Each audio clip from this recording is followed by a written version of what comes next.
وهو على كل شيء قدير. بسم الله والحمد لله والصلاة والسلام على رسول الله. أسأل الله العظيم رب العرش العظيم بأسمائه الحسنى وصفاته العلى كلها ما علمنا منها وما لم نعلم، إن الله يغفر لنا ولكم ولوالدينا ولجميع المسلمين مغفرة كاملة وتامة. اللهم بارك لنا في جميع ما نتعلمه ونعلمه، اللهم اجعله خالصا لوجهك الكريم موجبا لرضوانك العظيم. نسأله أن يهب لنا ولكم من فضله ومن رحمته نحن وأزواجنا وذرياتنا ووالدينا وأزواج ذرياتنا وذرياتهم، يهب لنا ولكم ولهم من فضله ومن رحمته فإنه لا يملكها إلا هو. حديثي معكم في هذه الدقائق بحول الله وقوته وفضله ونعمته تعليقات على 4 الوقفات الأخيرة في سورة قاف. سبق وأن تحدثنا عن هذه السورة العظيمة إن الله افتتحها بالقسم، أقسم بالقرآن قاف والقرآن المجيد إن القرآن حق، وأن البعث حق، وأن نبينا محمد صلى الله عليه وسلم حق، وأن الساعة آتية لا ريب فيها، وأن الله يبعث من في القبور. بالنسبة للوقفات 4 أولاها: ولقد خلقنا الإنسان ونعلم ما توسوس به نفسه ونحن أقرب إليه من حبل الوريد. هذه الآية الله يقول لنا خلقنا، إنه قريب منا، إنه لا يخفى عليه شيء من أمرنا، حتى مجرد الوسوسة التي في الصدر من الخطرات والأفكار مكشوفة أمام الله قبل ما يقول الإنسان القول وقبل ما يعمل العمل. وفوق هذا جعل لنا عقول، وجعل لنا أسماع، وجعل لنا أبصار، وأرسل لنا رسل، وأنزل لنا كتب، وبين لنا طريق الخير لنسلكه، وبين لنا طريق الشر لنتركه، ووكل بنا ملائكة كما قال: إذ يتلقى المتلقيان عن اليمين والشمال قعيد، ملائكة يسجلون أقوالنا وأعمالنا. وفوق هذا كله الله سبحانه وتعالى كلفنا بالتكاليف الشرعية، هذا واحد، وبما في الكتاب والسنة أيضا من التكاليف. امتحننا بالسراء وامتحننا بالضراء، وأيضا الإنسان قال: لتبلون في أموالكم وأنفسكم ولتسمعن من الذين أوتوا الكتاب. يعني باختصار خلق الإنسان وبيختبره. بيختبره في ماذا؟ بالتكاليف الشرعية بما في الكتاب والسنة، يمتحن في دينه. أحسب الناس أن يتركوا أن يقولوا آمنا وهم لا يفتنون. يمتحن الإنسان في دينه، يمتحن في بدنه، يمتحن في نفسه وفي ماله وفي ولده، ويمتحن بالقريب، بيمتحن بالعدو، وبيمتحن بأشياء كثيرة. وبالنسبة للسراء ينظر من يشكر، والضراء ينظر من يصبر، فمنا من نجح ومنا من لم ينجح. الآن يقول خلقنا، وإنه قريب منا، وإنه مطلع على أحوالنا، وجعل الدنيا مزرعة. خلق الدنيا هذه اللي احنا عليها، خلقها لنا، وخلقنا للآخرة، لأن الإنسان ما يفنى. الإنسان ما يفنى، خلاص خلقت ما تنتهي، تموت تنتقل لمرحلة ثانية، ترى ما تنتهي، لكن الدنيا تنتهي. فالدنيا مزرعة للآخرة. فمنا من خلق الله الدنيا له فأبى إلا أن يعبدها، وعاش على أنه إيش؟ كما قال: كلا لا ينبذن في الحطمة يحسب أن ماله أخلدا. نبي خلد وهو لإقامة محدودة. إذن الآن شوفوا، الآن هذه كل الأشياء هذه امتحانات كثيرة جدا. يبدأ الامتحان من البلوغ وينتهي عند الموت. فيه آيتين في سورة البقرة أقسم الله قسم مؤكد باللام والنون، لتبلون فيه، يقول الله سبحانه وتعالى ولنبلونكم بشيء من الخوف. هذا واحد قسم مؤكد باللام والنون أنه لا يمتحننا أولا بشيء وليس كل شيء، لأنه لو امتحننا بالخوف كله ما حد ينجح. يجيك أوقات، والخوف معروف أنه في القلوب، قالوا قلوب يومئذ واجفة، قلوب يومئذ واجفة يعني خائفة، أبصارها خاشعة ذليلة. فالإنسان سيمتحن بشيء من الخوف، هذا قسم مؤكد باللام والنون. والثانية أيضا الجوع. الجوع معروف أنه في البطون، والخوف فين؟ في القلوب. الجوع كانوا فيك ترى يعني الآن في البداية والنهاية ذكر ابن كثير أن حصل مجاعات في البلاد الإسلامية، سواء في الشام سواء في مصر في الجزيرة العرب في العراق، حصل مجاعات، أكل الناس الميتة وأكلوا الأشياء اللي حتى المحرمة، وحتى أكلوا البشر، حتى يقول ابن كثير إنه نفد الأطباء، يجون عند الطبيب يقولون عندنا مريض، ويأتي الطبيب ولما يوصل البيت يذبحونه ويأكلونه. حتى إن في واحد من الأطباء يقول أول كان ذكي، أول ما قرب قالوا ما شاء الله وصل الصيد، قال أول ما سمع الكلمة هذه هرب، الحق ما تلحق طار، لأنها بتعرف موت ما فيها، تعرفون اللي يحس بالموت ما يقول تنطلق الساقين، الحق ما لحقوه. سبحان الله يا أخوان، نجا طبيب وهم جايبينه عن أنه يعالج، وهذا هو الصيد فعلا. سبحان الله أيها الكرام، الجوع. وفي نفس الوقت أيضا أحيانا تجي مجاعة يأكلون الناس ما يشبعون ترى. يعني في واحد أعطانا سالفة قبل أيام، يعني الكلام هذا قبل 50 سنة، راحوا عند واحد من الناس واستضافهم، جاب لهم سمن وجاب لهم عصيد وشيء من هذا العريك هذا، وسبحان الله نفدت الوجبة الأولى. قالوا للمرأة اعملي مرة ثانية، صنعت لهم عصيد مرة ثانية، كلوا. قالت أقول لك، قالوا اصنعي مرة، قالت والله ما أسوي هذا، لما يشبعون، ويش أنا كل شوية أنا أصنع هذا.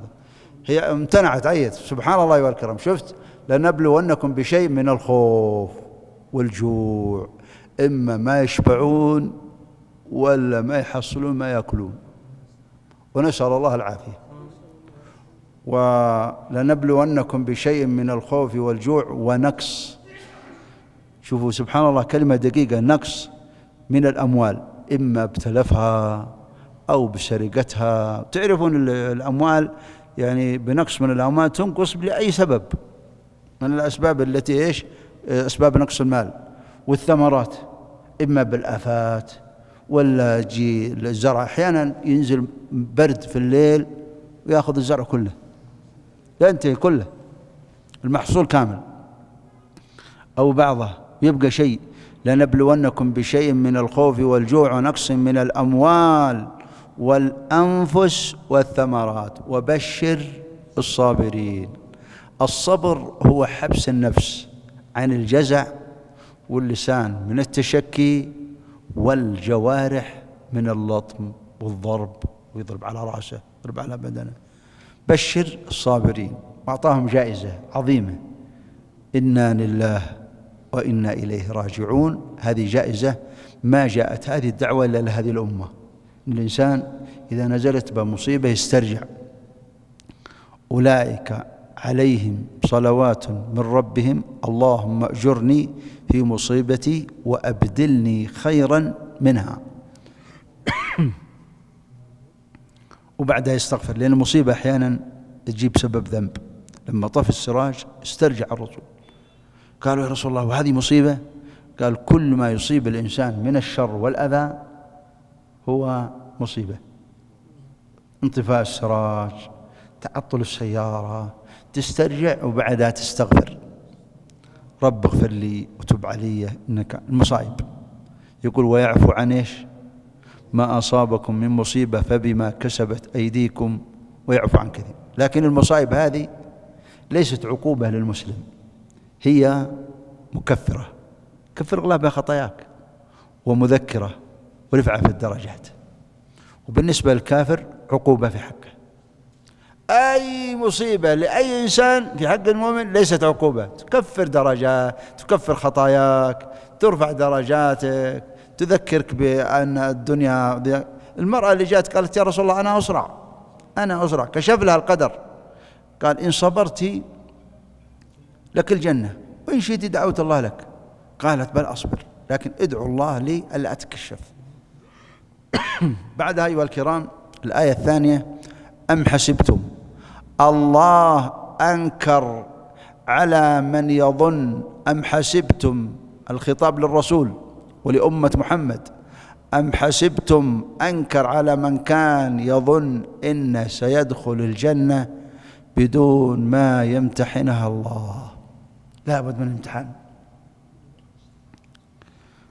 ولما يأتكم مثل الذين خلوا من قبلكم مستهم البأساء. البأساء هي الأمراض، الفقر، البؤس. يؤتى بأبأس أهل الدنيا يعني بأفقر، ويغمس في الجنة غمسة. مر بك بؤس قط؟ قال لا، غمسة واحدة في الجنة. ولما يأتكم مثل الذين مستهم البأساء والضراء. الضراء الفقر، يعني البؤس والفقر. هذا الفقر والأمراض هذه كانت تجي أمراض يموت من في القرية كلها، بيبقى واحد اثنين من الأمراض هذه، الجدري وغيرها من الأمراض اللي كانت جوائح كاملة تموت القرية بسبب المرض. وزلزلوا بالخوف من الأعداء يعني امتحنهم الله سبحانه وتعالى بالأعداء، ويزلزلون زلزال شديد حتى يستبطئ الرسول ومن معه من أصحابه النصر. متى نصر الله؟ متى يجي النصر هذا؟ الله قال ألا إن نصر الله قريب. وسبحان الله والكرام، يعني شوفوا احنا بنعلق تعليقات بسيطة عشان نكمل البقية. يعني شوفوا كل الدورة فيها إن الله خلقنا وقريب منا ولا يخفى عليه شيء من أمرنا، وبيمتحننا بيختبرنا. ولنبلونكم حتى نعلم المجاهدين منكم والصابرين. نعلم الصابرين والمجاهدين، يعلم الصابر والمجاهد، ويعلم الصادق من الكاذب، ويعلم يمحص الله المؤمنين ويمحق الكافرين. فهذه المصائب فيها امتحانات وفيها أشياء. يعلم الله من يجزع، يعلم الله من يصبر، يعلم الله من يشكر، يعلم الله من يكفر. امتحان، وقس عليها في الامتحانات هذه، ما هو يجي على مزاجك ترى الامتحان. وعلى كل حال بالنسبة للامتحان في الدين، شوفوا سحرة فرعون قالوا آمنا برب العالمين رب موسى وهارون، قال لا أقطعن أيديكم. هذا أول عادهم باقي بس آمنا، شرح عليهم. وقد وعدهم بالمناصب ووعدهم بالأموال ووعدهم كذا. لما آمنوا جاء الامتحان، قالوا له اكف ما أنت قاض. أصحاب الأخدود سبحان الله والكرام، لما خدت الأخاديد في الأرض يرمون فيها، اللي ما يرجع عن لا إله إلا الله يلقى في النار. فجاءت امرأة تحمل رضيع وهي تلكى، يعني تأخرت، فأنطق الله ابنها تثبيت من الله، قال اثبتي فإنك على الحق. رمت بنفسها هي وغلامها في النار. وقال الله إن الذين فتنوا المؤمنين والمؤمنات إذا ما تابوا لهم عذاب جهنم ولهم عذاب الحريق، الحريقين لهم عذابين. نسأل الله لنا العافية وللمسلمين. زوجة فرعون أعلنت إسلامها. شوفوا ما في لابد لا بد كل من يقول لا إله إلا الله لا بد يمتحن. زوجة فرعون سبحان الله لما نزل عليها لما اكتشف أنها آمنت سبحان الله أيها الكرام عذبت وامتحنت هذه المرأة الصالحة.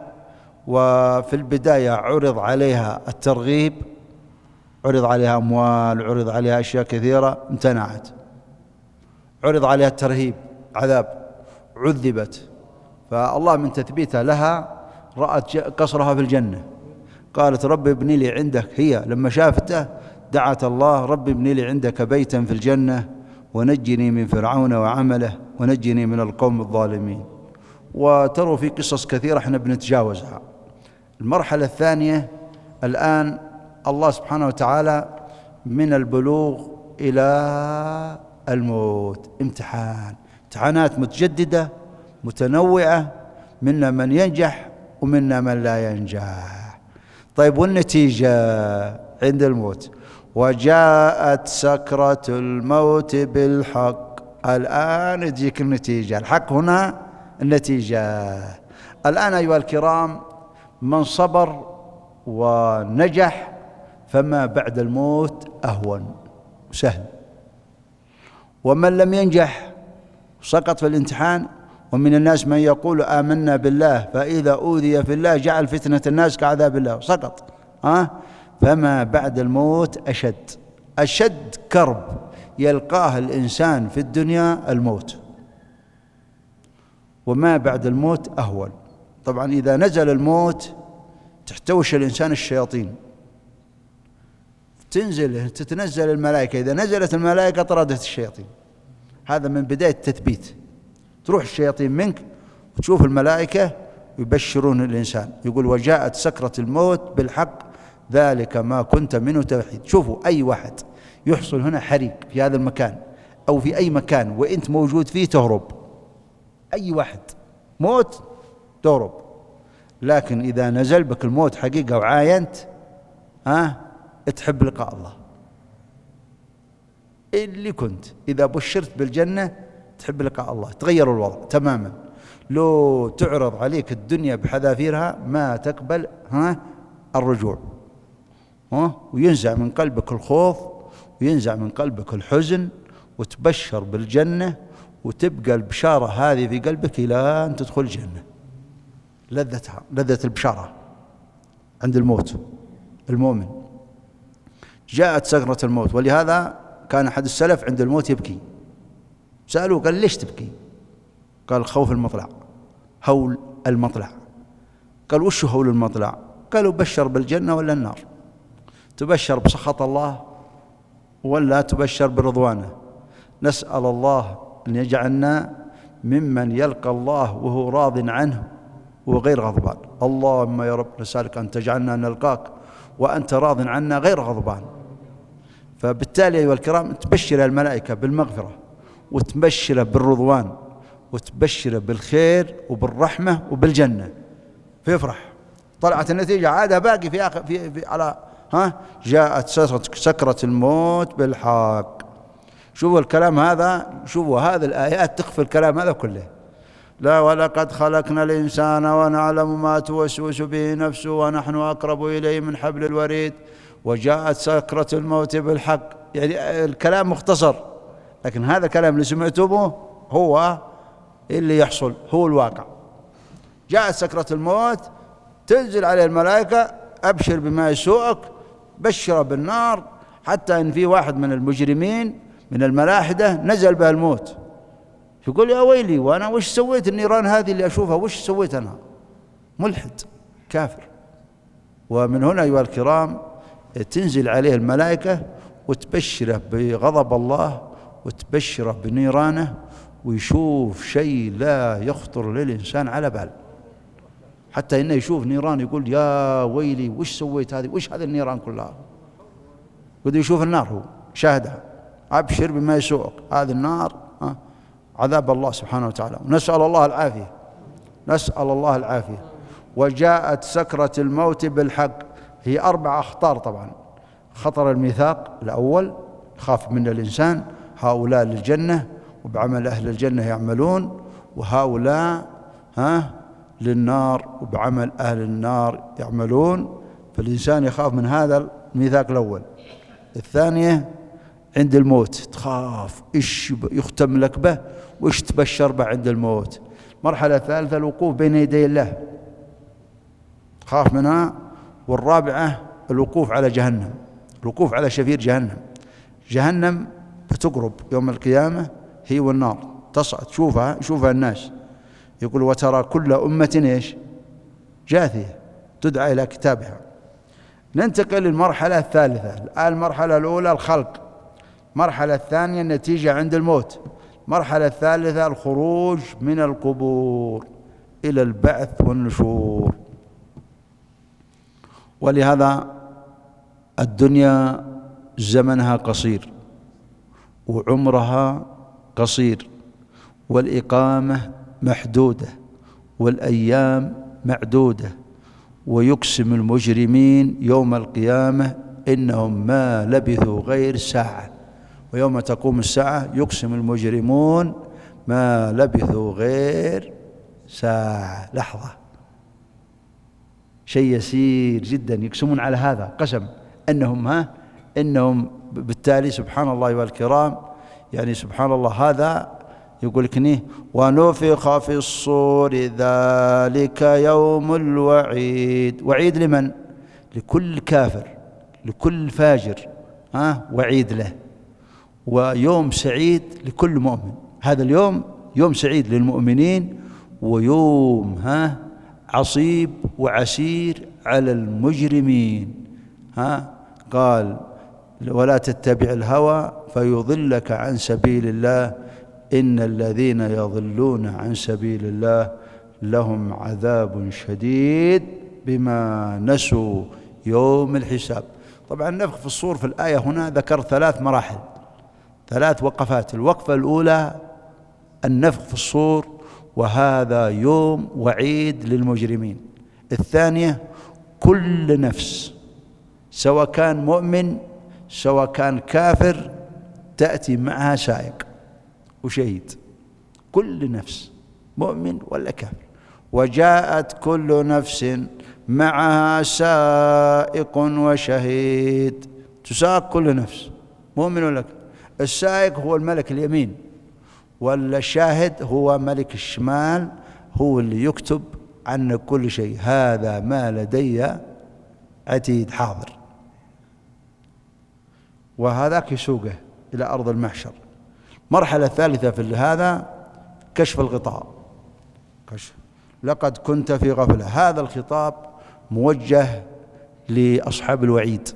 نفخ في الصور ذلك يوم الوعيد. كنت يقول والله ما في نار، ما في جنة، ما في عذاب قبر، هذه خرافات، هذه ضلالات. أنا سمعت مناظرة بين 2، واحد يقر بيوم القيامة وواحد ينكره. فيقول هذا المنكر يقول لي أنتم الآن أزعجتونا وخوفتونا، وكل يوم تقولون الموت والحساب والعقاب. طيب إذا أنا مت والأشياء هذه اللي يعني أشغلتمونا بها إذا ما هي حقيقة، وش كيف وأنت الآن أنا قد عشت في قلق وعشت في. قال صادق، لكن طيب وإذا كان العكس؟ قمت من قبرك إلا والله النار قدامك. أنت الآن وش الأهون، إنك تخوف ولا ما إنك تعيش على ما تريد وتجي غدا والنار قدامك والجنة؟ لقد كنت في غفلة من هذا فكشفنا عنك غطاءك يعني هذا الأشياء اللي كنت تسمع بها. حنا الآن في الدنيا نسمع فيه جنة، فيه نار، فيه بعث، فيه حساب، حنا نسمع بالكلام هذا، لكن غدا بتشوفها حقيقة، عين تشوفها قدام عينك، تشوف النار وتشوف الجنة. بقينا أيها الكرام احنا بنتجاوزها علشان نختم السورة ونقف عند هذا القدر، وإن شاء الله الأسبوع القادم نتكلم عن سورة الرحمن. سورة الرحمن نعم دينية، نعم دنيوية، ونعم أخروية. يتكلم عن المحاور الثلاثة هذه. طبعا السورة هذه في آخرها بالنسبة للقرينين، قرين الشر وقرين الخير، قرين الخير يأتي يوم القيامة يقول الله له ألقي هذا المجرم الكافر أو العاصي، ألقي في جهنم كل كفار عنيد، وذكر له 6 صفات: كافر ومعاند ومناع للخير ومعتدي ظالم وجعل مع الله إله آخر. له 6 صفات. وقرين الشر يتبرى منه. هنا يعاتب الكافر اللي يقول ما في بعث، ويعاتب أثناء الإلقاء، أثناء ما يلقى في النار القوه. من يقول؟ الله يقول للشاهد والسائق القوه في النار، القوه. ألقي في جهنم كل كفار عنيد مناع ظالم ما في خير جعل مع الله الآخر. وقرين الشر يتبرى منه اللي هو الشيطان. قال ربنا ما أطغيته، أنا ما أطغيته ما ضللته، ولكن كان في ضلال بعيد، هو الذي اختار هذا الطريق. ولذلك يا الكرام كم من إنسان عرض عليه الخير وامتنع. لقد جئناكم بالحق ولكن أكثركم للحق كارهون. نار جهنم الله يسألها في نهاية المطاف. طبعا الله يقول لنا لما قال قرين الخير ألقيه وقرين الشر اتبرى منه، قال ربنا ما أطغيته ولكن كان في ضلال بعيد، قال لا تختصموا لدي وقد قدمت إليكم في الدنيا بالوعيد. يوم نقول لجهنم السؤال هذا. ليش تسأل النار السؤال هذا؟ هل امتلأت؟ وتقول هل من مزيد. النار يسألها الله هل امتلأت؟ وهي تقول هل من مزيد، لأن الله وعد النار وعد الجنة بملئها، إنه يملأ هذه ويملأ هذه. كان في عامل يعني كان عصاة كذا يمارسون المعاصي، فكل ما قال شوف جهنم ما بتبقى فاضية، لابد لها من عرب. الله يعافينا يا اخوان، لانك جيت ناصح وتقول كذا ما يسمعوا الكلام. قال شوف جهنم ما يبقى فاضي، جهنم ما بتبقى فاضية، لابد لها لأملأن جهنم من الجنة والناس أجمعين. في النار لكل واحد من البشر مقعدين، مقعد في الجنة ومقعد في النار. لما يدخل أهل النار يبقى مقاعد أهل النار الجنة، اللي دخلوا في الجنة يبقى لهم مقاعد في النار. في النار يقول لها هل امتلأتي؟ فتقول هات هل من مزيد، هل من مزيد، هل من مزيد. فالله سبحانه وتعالى وبالحديث بالنص هذا يضع الله قدمه في النار بالحديث، واللي يعترض على الرسول عليه الصلاة والسلام. يضع الله قدمه في النار فينزوي النار بعضها على بعض، وتقول قط قط قط، وفي رواية قطني قطني، يعني يكفيني خلاص امتلأت. لما تنزوي بعضها على بعض تمتلي النار، وينشي الله للجنة خلق آخر، لأن في مقاعد لأهل النار في الجنة باقي مقاعد لهم. ولهذا ترى أهل الجنة يعطى كل واحد مثل هذه الدنيا 10 مرات. معنى أن الجنة يا جماعة ايش؟ شيء مخلوق عظيم، مخلوق عظيم، والنار كذلك. وتمتلي النار. بقينا في أهل الجنة. أزلفت الجنة للمتقين وتبرز النار للجحيم لأهل النار. الجنة تقرب من أهل الجنة، بشارة لهم ونعيم قبل النعيم. أنت الآن لما الجنة تقرب منك وأنت تعرف أنك تدخلها. يعني شوف الآن الإنسان في القبر يفتح له باب في الجنة، يشوف قصورها وأنهارها ومطاعمها ومشاربها وما فيها من الخير. هو يقول من الشوق والاشتياق يا رب أقم الساعة حتى أرجع إلى مالي وأهلي. يشتاق. الجنة تقرب من المتقين غير بعيد، أصبحت قريبة، وأدنيت الجنة من إيش؟ من أهلها. وتقرب النار وتدنى النار من أهلها. فهذولا عذاب فوق العذاب. الله سبحانه وتعالى يقول إنه ويوم يعرض الذين كفروا على النار، عرض بس قدهم يشوفونها، هذا عذاب قبل العذاب. تخيل انك تشوف النار اللي بتدخلها، يقول وينظرون من طرف خفي، يعني هم ما يبغون يطالعوا لها ترى، لكنه يشرق بالنظر، ينظرون إليها من طرف خفي، يعني ما في سورة الشورى، سورة الشورى هو يطالع لها وينظرون إليها من طرف خفي. نسأل الله العافية، نسأل الله العافية. فتقرب الجنة من المتقين غير بعيد، وأزلفت الجنة للمتقين غير بعيد. هذا ما توعدون لكل أواب. الأواب هو الرجاع إلى الله بالطاعة، حفيظ قيل إنه حافظ لأوامر الله، وقيل إنه حافظ لمعاصيه يتوب منها، معاصيه في باله والله يغفرها له. حفيظ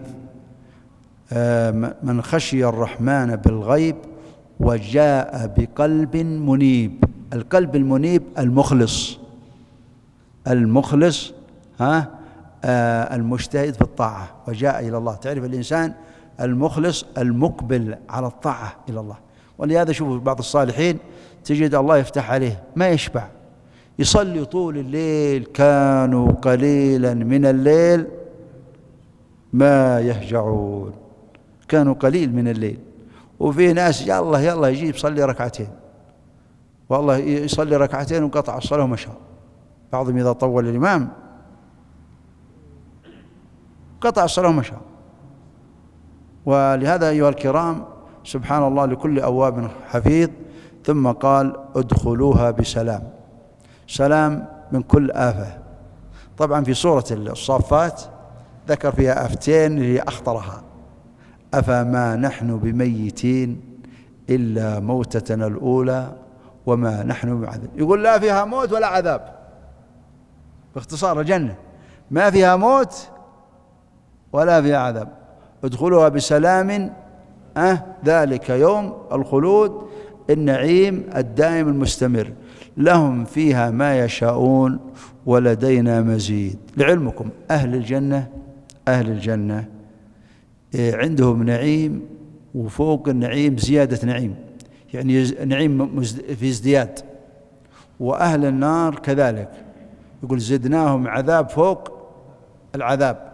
في سورة الرحمن لما ذكر أهل النار قال يطوفون بينها وبين حميم آن، معناها إنهم يقول لك يسجرون في الحميم، يعني يغمسون في الحميم ثم في النار يسجرون، يعذبون في النار الماء الحار وهم في النار، هم في النار كذا يعذبون في ماء حار ثم ينتقلون من الماء الحار إلى النار. هذا زيادة العذاب، يعني باختصار يعني تنويع العذاب لهم. وفي الجنة ينوع الله لهم النعيم، من النعيم المزيد رؤية الله، رؤيته أعظم نعيم رؤية الله في الجنة، نسأل الله من فضله.